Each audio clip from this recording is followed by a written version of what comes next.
The opinions expressed in the following program are those of the participants and do not necessarily reflect those of Rogers nor Rogers TV.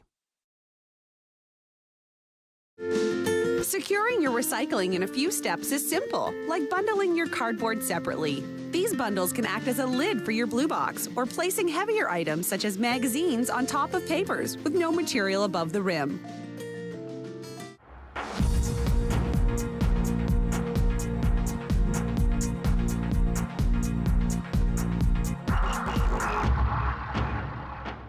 Hello, everyone, and welcome to another edition of Talk Politics. I'm Deborah Hutchison here in the Rogers TV studio. It is April the 14th, 2020.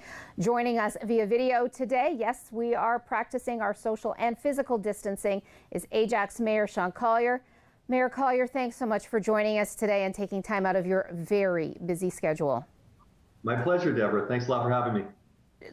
Of course, COVID-19, let's just jump with both feet right into it. You've been very vocal on social media in regards to the social distancing and the physical distancing, even to the point one weekend of going down to the waterfront and voicing your displeasure at the number of cars that were parked along the road.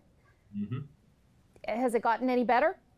Actually, it's gotten a lot better, and I have to thank the good residents of Ajax for taking those requests seriously and working together. I mean, we all have a vested interest in this. We all are getting a little cabin feverish and frustrated and want to get out and do things, but we need to do it safely. So yes, the measures we took were effective. I'm very glad that we didn't have to go any further and close any things further. And it has worked. And so people are listening, and I think the numbers are showing that. Of course, many municipalities have stepped up bylaw enforcement. They say they're moving one step ahead from the education to now, handing out tickets for infractions. How busy has Ajax's bylaw department been? I'm not aware that we have handed out any infractions for not maintaining distancing. I think we've been taking a real proactive educational approach, and people have been very receptive, but I have had them crack down hard on the parking. We did, when we closed rec centers and closed everything, we recognized that people would be staying home, we would have more cars, and so we relaxed our proactive street enforcement of parking, but we have rescinded that along the waterfront, Lake Driveway and Lakeview areas because of the problem we've been having. Now, we're still having some parking on the interior streets in that vicinity, and that's fine. I mean, we're not going to get crazy about this unless we have to. We are all taxpayers. We all want to enjoy our property. The roads belong to everybody, so people have a right to park there. It's just a matter of trying to stop the gathering and the congregation that we are getting. So those measures have been effective, and again, our bylaw people are out for safety. We don't want to ticket people. So far we haven't for gathering, and I hope it stays that way. The fines are no small pocket change, are they? No, they need to be significant. I liken it to using your cell phone in your car. I mean, in the beginning it was a relatively small ticket and it wasn't very effective. Now it's $1,000 ticket or whatever it is. I don't know. I don't ever expect. And you don't want to find out, do you? I'm not going to find out. No. But again, it has to be significant to be effective. It has to be a deterrent, and it is a deterrent. Same with businesses. I mean, we still have some, not so much businesses. I know of some places of worship and some others that have continued on a smaller scale. I think those have stopped now too. But again, it needs to be significant to be effective. So you do what you have to do. We heard reports this past weekend, Easter weekend, still of some family get-togethers. Mm-hmm. Why do you think some people, not the majority, but some people just aren't getting the message, or they feel that the rules don't apply to them? Well, that's just it. They maybe just don't understand the significance and the severity of this virus and the situation that we're in. I don't know how anybody can't get it now at this point. I mean, it's not, the numbers are clearly showing that this is not going to stop without some serious action and commitment. I don't know why people would choose to do that. They could be thinking, I've had this conversation with a few people. For instance, I've been in pretty solid isolation since March the 12th. So technically, I mean, if I haven't been out of the house in 2 weeks and my neighbors haven't been out of the house in 2 weeks and we got together for dinner, probably okay. Maybe people figure along those lines. But what they're not understanding is, anybody, maybe I am very, very strict, but you just don't know how strict the other party is. And you don't know whether they stop for gas on the way to your house or stop at the LCBO for a bottle of wine to bring for dinner. You don't know. So, I mean, it's definitely inconvenient. Some people are choosing to just ignore that inconvenience. I mean, I don't know what to say to that. That's just human nature, I guess. You know what? And it's very clear that community spread is happening. Absolutely. It is not all tied to travel anymore. It is community spread. And some people that are young and, that we hear that they've had no pre-existing conditions are getting incredibly ill and, in fact, dying from this. Well, I think some of our youth feel they're invincible. I get it. Was there at one point, but I mean, you learn very quickly now that it's getting out there, and it's the same with things like vaping. It's people are not understanding the hazards, but medical science isn't lying about this, and people are dying. So let's hope that they do get with the program. The numbers that the public health post daily keep us up to date. How concerned are you when you see these numbers continuing to go up? I expect them to go up. I'm actually surprised. I was predicting this week we were going to see Ontario go off the charts like Quebec did, because Quebec, I attributed, and I have no PhDs out to my name, this is just my opinion, but I attributed the sudden increase in Quebec to the fact that their March break is 2 weeks before our March break. And so I expected us to have a similar type increase this week. We haven't seen it as much. Maybe that's because we really cracked down on the social distancing and were able to prevent it. But I expected the numbers actually to go up higher because of all the travel for March break. And again, that goes back to, should the borders have been closed before? I don't get to make those decisions. I think they should. I think they should be closed more now. But again, that's not my decision to make. Let's talk about the economic impact. Undeniable. Businesses some of them may never open their doors. You've had many conversations with the business community. What are they telling you? Well, I was actually on a call, an economic development call with the Ajax Mayor Board of Trade this morning with the region, given the economic outlook, and it is bleak. I hope the funds from the federal government start flowing quickly. A lot of businesses are really suffering.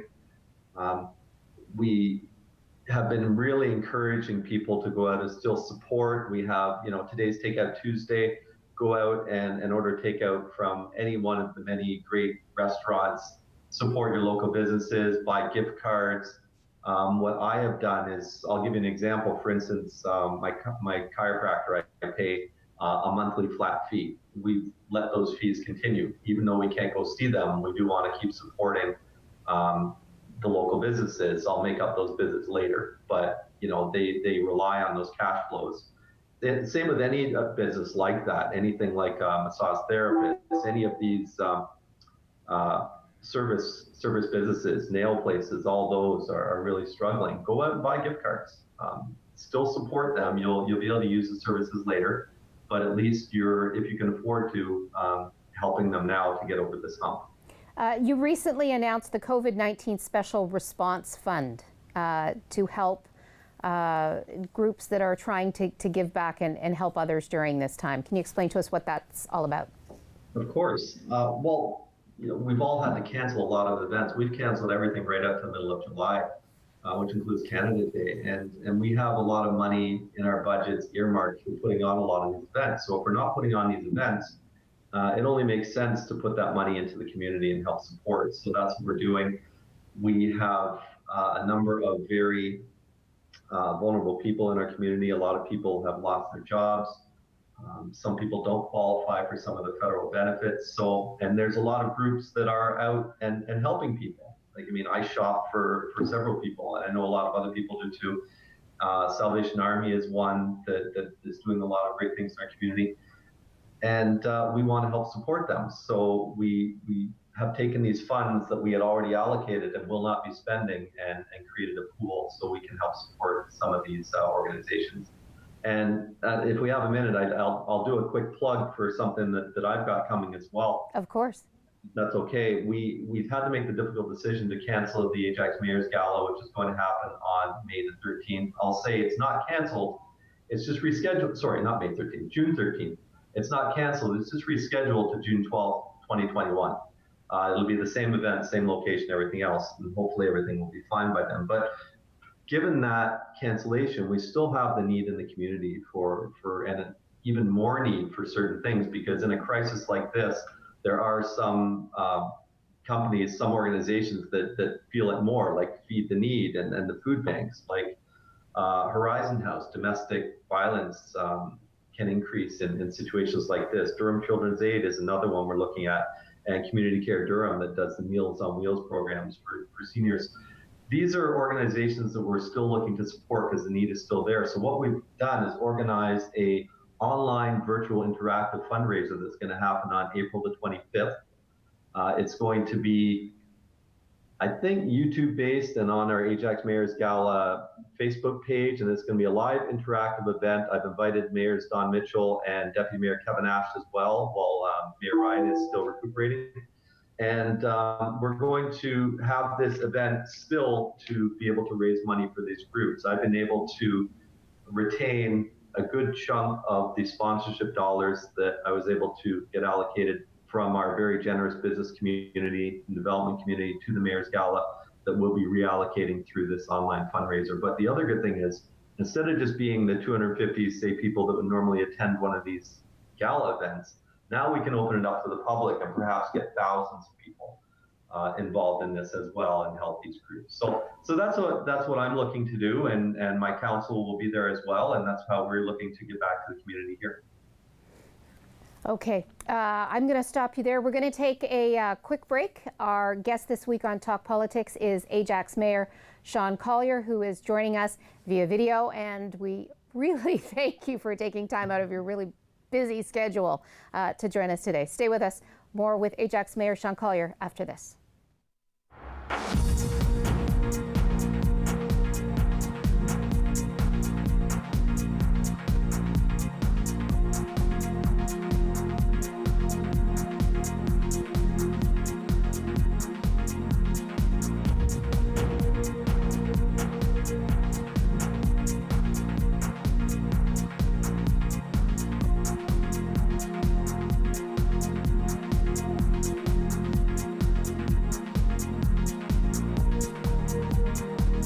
Securing your recycling in a few steps is simple, like crushing your cans and bottles down in your container's blue box and your box board down in your papers box. This saves a lot of space and reduces the possibility of material blowing out of your blue box on windy days.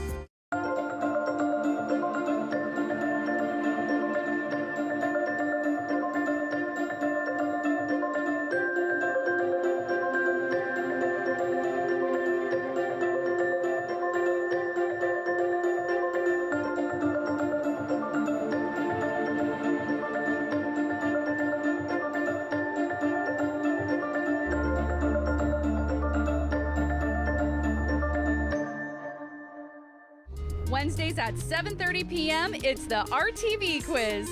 Giovanni Petiti hosts a weekly trivia competition that lets you play from the comfort of your couch. Play along at home and challenge your friends. And don't forget to follow along on social media. Let us know who's top of trivia, and you can find yourself featured on a future episode. Are you kidding me, folks? The RTV Quiz, Wednesday nights at 7:30 p.m. on Rogers TV or at rogerstv.com/RTV Quiz. On this brand new edition of Social Life from Home, our special guest, fitness trainer Farzi from Fit Warriors, shares his at-home workout tips. Plus, we share some fun things you can do at home, from DIY to 3D animals.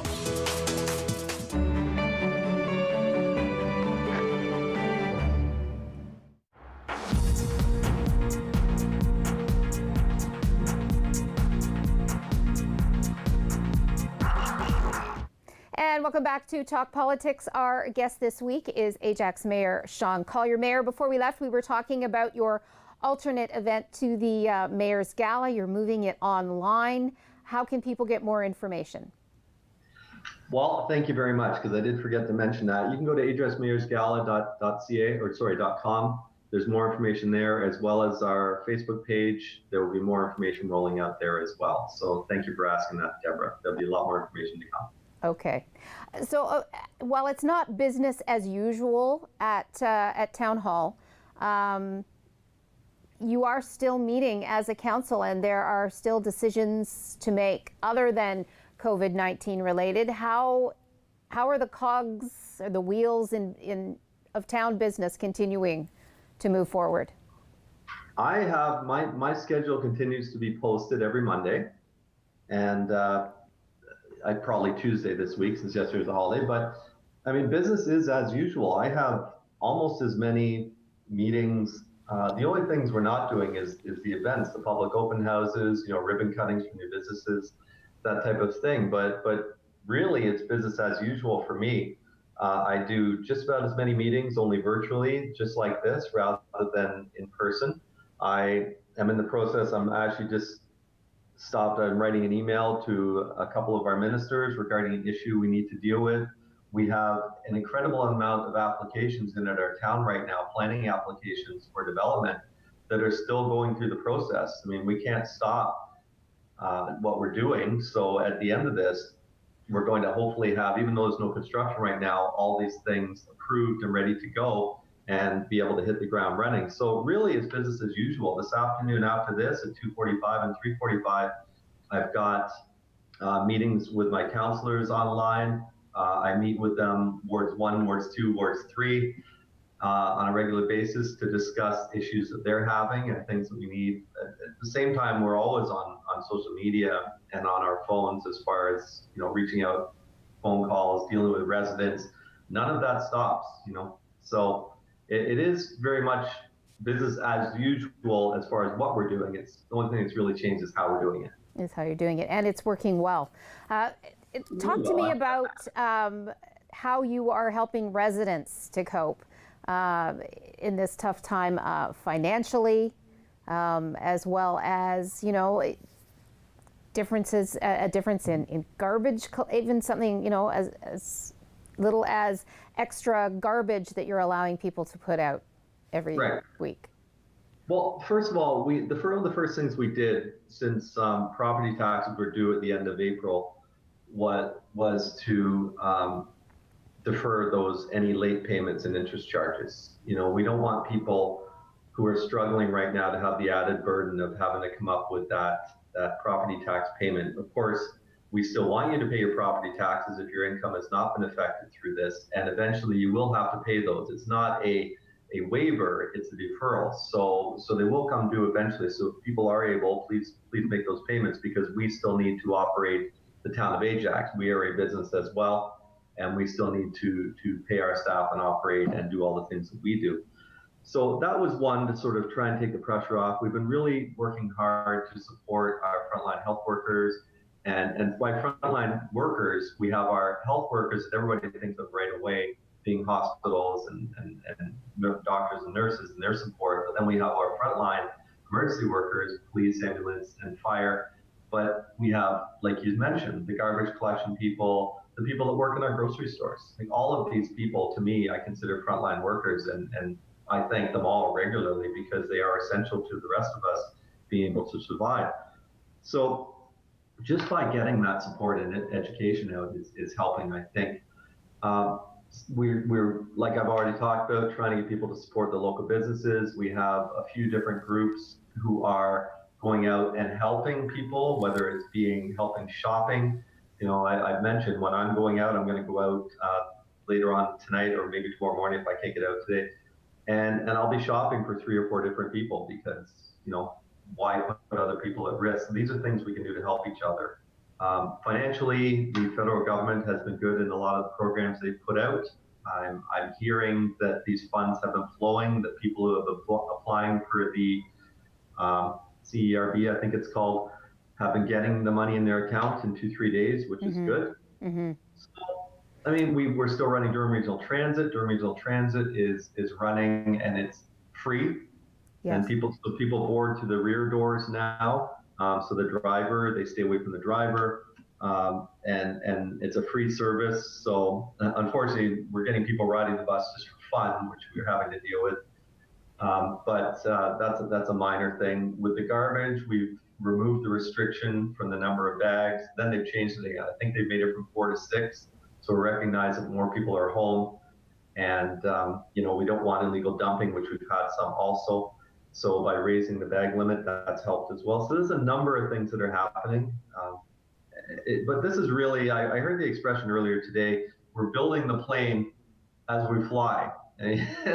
We're making this up as we go. So nobody's ever dealt with this before. And a lot of these things are new and have not been contemplated. So we're kind of making it up as we go along. And we'll do what we can. Let's talk also about Ajax Downs, the casino. The town benefits from regular payments. It's been since it opened in 2006. I think 92 million in non-tax revenue has come your way. Now they're closed down as well. How will that impact your bottom line and the money that they're sending to you? It'll impact our bottom line significantly, and it's not just the closing of casinos. The first thing we did was close all our rec facilities. So right there alone is $7 million in revenue from our the soccer field users and the hockey users and all the different programs and swimming lessons and everything else. So that's about $7 million there. The casino, we did get our second installment. OLG had made provisions, so we will get the second installment, but we'll still be short probably about $4 million on the year.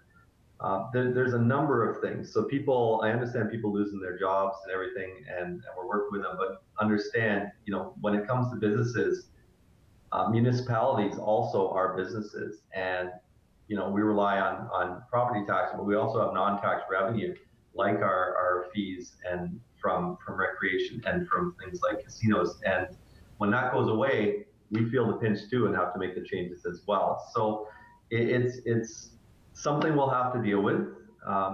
Given that, though, also there's other expenses that we're not having to make that I talked about a little bit earlier, like some of the events that we would normally put on. So there's a bit of give and take. We've been able to keep as many of our staff as possible that we can keep gainfully employed. We've taken some staff and offered them other duties, like for instance, our rec staff. If you drive to Zamboni and there's no ice in the arenas right now, well, what are you going to do? So we've given other options to our staff to help keep them busy, to help keep them employed. But we're just having to deal with the revenue decrease like everybody else. And same with property taxes. By allowing a deferral of property taxes for 60 days, which we will review in 60 days, and if we need to extend it, we'll extend it. Those things affect us too. But we're doing what we can. We're all in this together, and we're going to do what we can to make it, as livable for our residents as we can throughout this crisis. When all is said and done, do you think you'll have to go back to the drawing board in regards to your budget and rejig it a little? Budgets are absolutely shot at this point, whether it be federal, provincial, or municipal. Yeah. The difference between federal and provincial and municipal is municipalities are not allowed to run a deficit. We have to balance our books every year. So I have reached out to our MPP and said that this is a problem. As well as through LUMCO, the Large Urban Mayors Caucus of Ontario, which I'm part of as well. And we sent those messages to the province that, we still have certain levels of service that we have to legislatively maintain, like fire and ambulance and police and transit and garbage and all these things. But if we don't have the revenue, it's virtually impossible for us to balance our budget. So how do we do this? We could go heavily into debt, but again, that just gets transferred onto the taxpayer because we have to increase our taxes to pay it. So it's a bit of an unknown right now. I will be continuing these conversations with our provincial partners, and we'll find a solution. But yeah, the budgets are pretty much not in use at this time. we have a lot of extra expenses as well that were never contemplated. We've only got about 3 minutes left, so I want to end on a positive note. Okay. You know, with all this stress and with all this, you know, bad news, the numbers rising, you know, every day, there's also so much good that's coming out of, or that the community is showing to one another. Specifically, I've seen convoys of cars outside the hospital in Ajax, you know, honking in support. You know, your drive-by donations for those in need that you're taking part in. How good does that make you feel when you see convoys of cars honking going past the hospital to thank them and people giving back? Well, I'll be leading that convoy tonight at 7:30. We've got another one happening this evening. And that's, you know, we can't support our frontline care workers enough. They're putting their lives at risk for us, and we can't thank them enough. We can't support them enough. We have put donation boxes at our fire halls because people want to show their appreciation to our frontline service workers and, you know, bring them gift cards, flowers, things like that. However, by going to the hospital and delivering those, it creates risk and chance of transmitting the virus. So what we did was we put drop boxes at our fire halls instead. But you're right, a lot of good has come from this. If you want to find the silver lining, it's brought, you know, community goodwill out. There's a number of groups that have been formed. People are helping their neighbors. We have a number of organizations that have, and actually one today, the Sikh community is donating, I think it's 50 hampers today at Salvation Army, which have 2 weeks worth of family provisions for 2 weeks in non-perishable food items at the Salvation Army, and they'll distribute those for them. I mean, so many groups have come to the table giving PPE equipment and you know, masks and visors and all these things. We've loaned out from the library our 3D printers to be used to make masks, and so has Whitby and a number of others to help make protective equipment. So everybody's really pulled together, and we're very thankful for that. So that is some of the good that's come out, and we've been trying. We also have the COVID-19 window project we've been doing and encouraging people to have their kids get and put things out. Mayor Collier, I'm going to have to stop you there. We're almost out of time. Thank you again for joining us so much. Great to talk to you again. Thanks, Deborah. Have a great day. Be well. You too. Stay safe. Stay home. Thanks to all of you for joining us. Until next time. Call the Rogers TV viewer response line, email us, or connect with us on social media.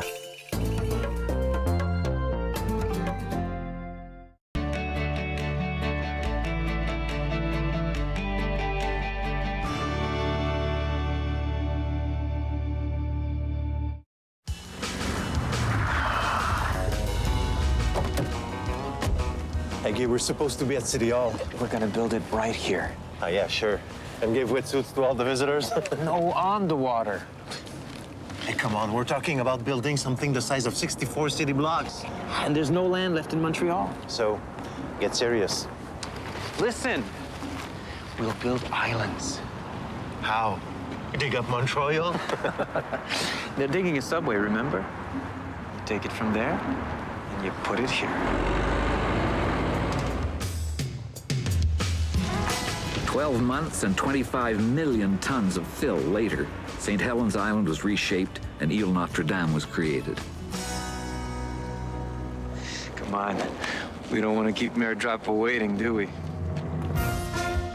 Montreal's Expo 67. It would prove to be the most successful World's Fair of the 20th century. It was John's graduation. We were so proud. We all got together for a picnic. That's when we heard coming from the radio. So we stopped and we listened. It helped us get to safety.